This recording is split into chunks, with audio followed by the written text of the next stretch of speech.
It is a Tuesday in August. You stop at the grocery store on the way home, and there is a wooden crate by the door stacked with cantaloupes. Tan ones, green ones, some round, some flattened a little on one end, $3 each. You pick one up, you turn it over in your hands. You have no real idea what you are looking for. The young fellow stocking the shelf does not know either. So you do the things you have watched other people do. You press your thumb against it. You hold it up and sniff it once. You knock on it with a knuckle and listen, though you could not tell a soul what sound you are hoping to hear. None of it tells you anything.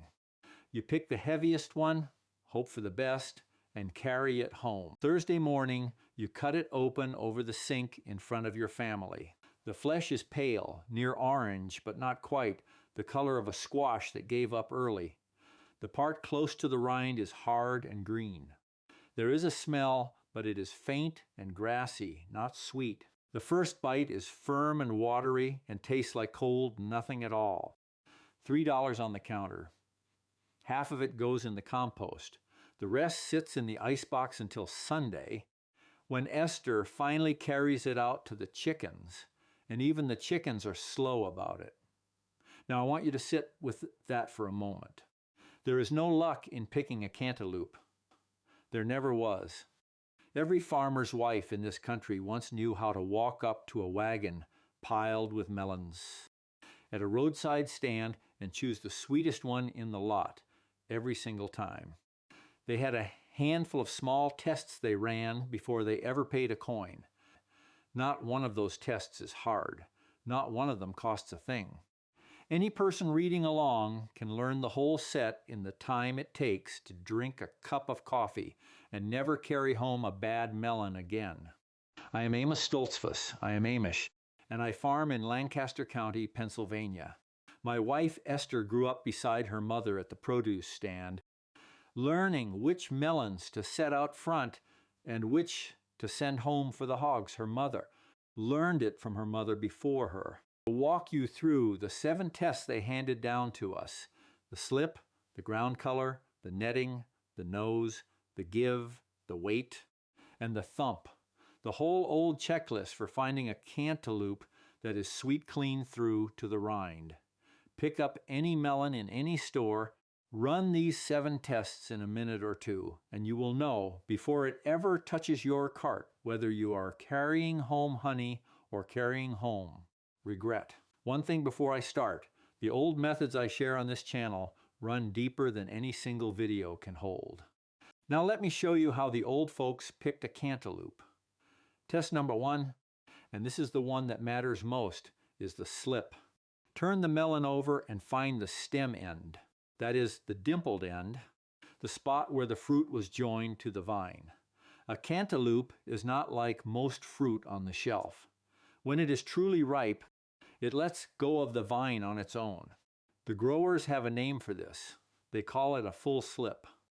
The plant forms a clean break at the stem, the vine releases the fruit, and the melon comes away in the picker's hand without a tug. What that leaves behind is a smooth, round, slightly sunken scar, often with a small raised rim around it, like a shallow dish pressed into the end of the melon. Smooth and clean. No stub of woody stem standing up. No torn, ragged tear in the rind. That smooth, round dish is the melon telling you it decided for itself that the time had come. Now look at the other kind.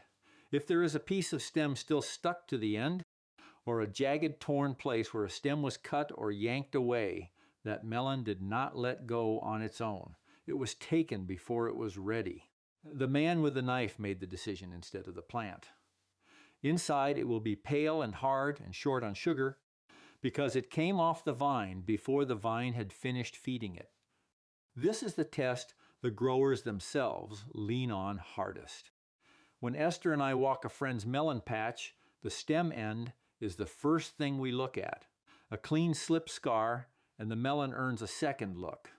A cut stem, and we move along down the row. No other test on this list carries as much weight as this one. A clean, smooth, Sunken slip scar is the surest sign that a cantaloupe ripened where it was meant to ripen, which is on the vine in the sun, until the plant said the word and let go. Test number 2 is the ground color. Look past the rough netting on the skin and down at the background underneath it, the smoother color showing between the raised tan lines. That background is the second great tell, and most shoppers never give it a glance. On a ripe cantaloupe, that background has turned. It has gone from a hard green to a warm golden tan, sometimes a soft buttery yellow near the color of cream left to stand. That warming happens slowly over the last days on the vine as the fruit finishes and the green drains out of the skin. Golden tan is what you want under the net. If the background between the netting is still green, a cool gray-green or a grassy green, that melon was cut early. It never had the days it needed to finish. The skin and the flesh tell the same story, and that story is sour and pale. Green under the net, leave it in the crate. Golden under the net, put it in your arms. Test number 3 is the netting. That rough, raised, tan lacework that runs all over the skin of a cantaloupe is not just there for looks. The old folks read it the way they read the lines worn into a working man's hands. On a good ripe melon, the netting stands up proud. It is coarse and corky and well raised. You can catch it with a fingernail, and it spreads evenly over the whole fruit, top to bottom and all the way around. That raised, even net is the mark of a melon that took its full-time swelling on the vine. Here is where the net comes from. As the fruit grows and pushes outward, the skin splits in fine cracks, and each little crack heals over into one of those raised tan ridges. The longer and fuller the melon grew, the heavier and more even the netting becomes. A short season on the vine leaves a short, thin net. So a melon with faint, flat, smooth netting, skin you can run your palm across and barely feel, was rushed off before it filled out. Less net, less time, less sugar. The same goes for the bald patches some melons carry on one side where the net never raised up at all. A bald side means that side lay shaded and slow, and the flesh behind it ripened slow to match. Heavy, raised, even net all the way around. That is the one. Test number 4 is the nose, and this one will tell you more in 2 seconds than most folks learn in a lifetime of guessing. Turn the melon around to the blossom end, that is the end opposite the stem, the slightly soft and rounded end where the flower once sat. Bring it up to your nose and breathe in. A ripe cantaloupe smells sweet right through the rind. It is a soft, musky, honeyed smell, faintly like the fruit itself. And once you have it set in your memory, you will catch it from a foot away. That smell is the ripeness coming off the melon. A fruit that is ready cannot help but announce itself. If you smell nothing at all, or you smell a flat green grassy note, and nothing sweet underneath it, the melon is not ready. The sugars have not come up yet. And if you draw in a sharp, winey, almost sour smell, like the first turn toward fermenting, that melon has run past ripe and started down the far side. Sweet and musky is the one you carry home. No smell means too soon. Sour means too late. Before I go on to the last 3 tests, let me stop for a moment. Every home has its quiet leaks. Food, heat, water, the wash, the small repairs, the things that drain away without anyone noticing. Inside our Amish home saving system and community, Esther and I help you find those leaks and close them up one at a time. The link is down in the description if you would like to join us. Now, the last 3 tests. These are the ones a hurried shopper skips and a careful one always runs. Test number 5 is the give.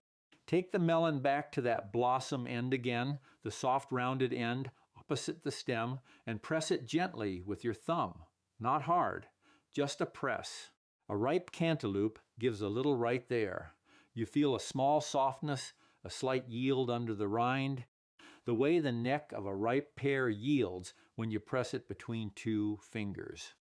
That little give means the flesh underneath has softened and sweetened and is ready for the knife.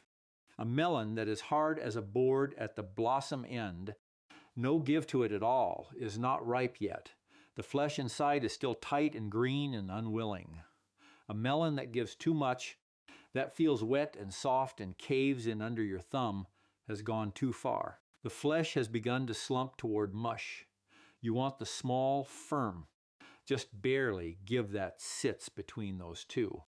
Once your thumb has learned that feeling, it keeps it for good. Test number 6 is the weight. Lift the melon and feel its heft. Then lift a second melon of the same size and weigh that one against it in your other hand. A good cantaloupe feels heavier than it looks. The flesh inside is dense with water and sugar, and all of it carries weight. A melon that feels light and airy for its size, lighter than its neighbor of the same size, has lost its water or never gathered it in the first place. It was either pulled too early or it sat too long in the store and dried down on the inside.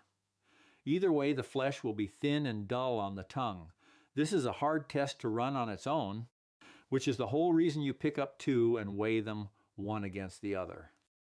Between two melons of a size, the heavier is the sweeter nearly every time.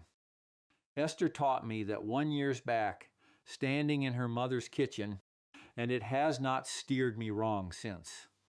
Test number 7 is the thump, and I am going to be honest with you about this one. The thump tells you less on a cantaloupe than it does on a watermelon. The old folks still did it, so I will pass it along, but I want you to use it last as a tiebreaker and never as your first move. Cup the melon in one hand and give it a knuckle tap with the other. Listen close. A ripe cantaloupe answers low and a little hollow, a soft, thick sound, dull rather than bright. An unripe one answers higher and tighter and harder, a tinny little knock, because the flesh packed inside it is still dense and green.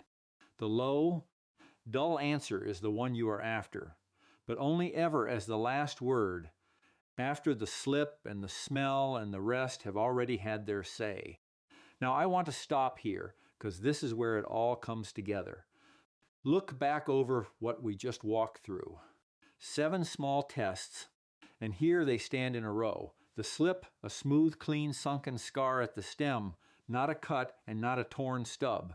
The ground color, golden tan under the netting, never green. The netting itself, raised and coarse and even, not faint and flat. The nose, sweet and musky at the blossom end, not green and not sour. The give, a small soft yield, not stone and not mush. The weight, heavier than it looks for its size. And the thump, low and dull, the quiet last word.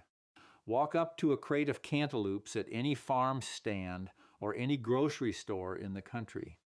Spend a minute or two running these tests on each one that tempts you.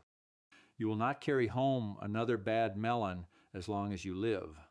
You will set down the green, pale, light, smooth-skinned ones that everyone else is loading into their carts, and you will walk off with the golden, sweet-smelling, heavy, well-netted ones that the old farm wives have always quietly known how to pull out of a pile.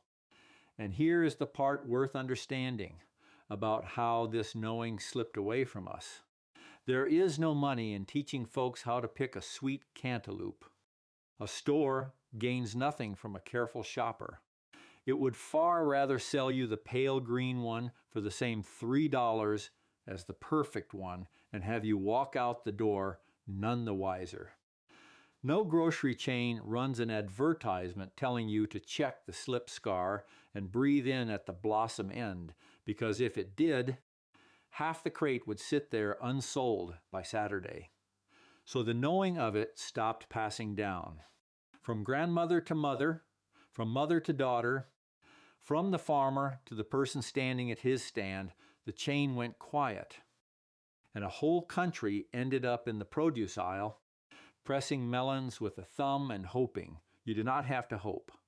The tests work every one of them, because the vine and the sun and the long summer left their marks on every melon you will ever lift. The melon already told you what it is. The only work left is the reading of it. So here is what I would have you do this week. Go to a farm stand, if there is one near you, or to the produce section at your store, and stand over a pile of cantaloupes running the 7 tests. Pick up 2 or 3. Find the stem end and look at the slip. Look at the color showing under the netting. Catch the net with a fingernail. Bring the blossom end up to your nose. Press it with your thumb. Weigh them one against the other, and if you still cannot choose, give one a tap. Pick the best of them. Carry it home. Cut it open the next morning in front of your family. Once they have tasted what a properly picked cantaloupe is supposed to taste like, deep in color and dense and sweet enough to run off your chin, the way a melon was always meant to be, they will not let you carry home a poor one again. And the little ones will start running the tests right alongside you. That is how the knowing finds its way back. Tell me down in the comments which of the 7 tests you had never heard of before today. The netting, the nose, the slip. And if your grandmother or your mother had a trick of her own for choosing a melon at the market, set it down there for the rest of us. Those small family tricks are exactly the sort of thing that vanishes the moment nobody writes it down. I read every last one of them. Next time, since we have been speaking of how to read the fruit you carry home, I am going to show you the old way my people pick a peach, so it ripens sweet and golden on your windowsill instead of going dry and mealy in the bowl. The smell of it, the color back at the stem, the soft press along the seam, and the small habits that mean you eat a good peach every day of the season instead of one good one in 10. It is the natural next step after today. Until then, look for the golden tan under the netting. Breathe in for that sweet, musky smell at the blossom end, and remember this above all the rest. A ripe cantaloupe lets go of the vine on its own. Your whole task every time is to find the one the vine already let go of.